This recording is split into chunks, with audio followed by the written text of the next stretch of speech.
ایران نے اسرائیل پر حملے کر کے پوری دنیا کو حیران کر دیا۔ ایران نے 100 میزائل داغے جس میں 14 اسرائیلی جاں بحق اور 200 سے زائد زخمی ہو چکے ہیں۔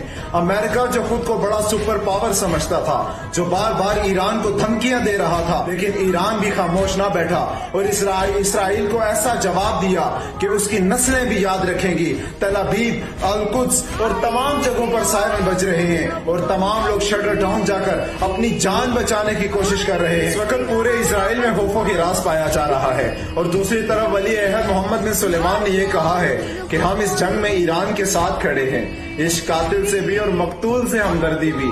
یہ بتا کس سے محبت کا صلہ مانگے گا، سجدہ خالق کو بھی اور ابلیس سے یارانہ بھی؟ یہ بتا حشر میں کس عقیدت کی جزا مانگے گا؟ ایک طرف تم ایران کے، ایک طرف تم امریکہ کی گود میں بیٹھے ہوئے ہو، اس کے اشاروں پر اٹھتے اور بیٹھتے ہو، اور دوسری طرف تم یہ کہتے ہو کہ ہم اس جنگ میں ایران کے ساتھ کھڑے ہیں۔ پورا فلسطین لٹ گیا اور 50,000 سے زائد شہداء فلسطین میں موجود ہیں اور آج بھی لوگ بھوک اور پیاس کی وجہ سے مر رہے ہیں۔ وہاں بھی تم نے یہی جملے استعمال کیے تھے کہ ہم فلسطین کے مسلمانوں کے ساتھ کھڑے ہیں۔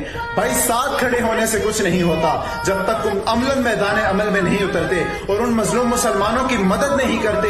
علامہ اقبال فرماتے ہیں کہ عمل سے زندگی بنتی ہے، جنت بھی جہنم بھی، کہ خاکی اپنی فطرت میں نہ نوری ہے نہ ناری ہے۔ تمہارے ساتھ کھڑے ہونے سے امت مسلمہ کا کچھ بھی حاصل وصول نہیں، کچھ بھی فائدہ نہیں۔ اگر حقیقی معنوں میں ان کے ساتھ کھڑے ہونا چاہتے ہو تو میدان عمل میں آؤ، میدان عمل میں اترو اور ان کافروں کے ساتھ لڑو۔ تم کیا ان کافروں کے ساتھ لڑو گے جن کے سامنے تم نے اپنی خواتین کو پیش کر دیا، اپنے سارے گھر بار کو پیش کر دیا؟ یاد رکھنا کہ اسلام غیرت والا دین ہے، اسلام کسی ولی عہد کو نہیں مانتا، اسلام آج بھی اپنی پاور کے ساتھ کھڑا ہے۔ اگر دیکھنا چاہتے ہو تو دیکھو کہ ایران کس طرح ان ظالموں کے سامنے ڈٹ کر کھڑا ہے اور ان ظالموں کی آنکھوں میں آنکھیں ڈال کر یہ کہہ رہا ہے کہ ستم کر ادھر آ، ہنر آزمائیں، تو تیر آزما، ہم جگر آزمائیں۔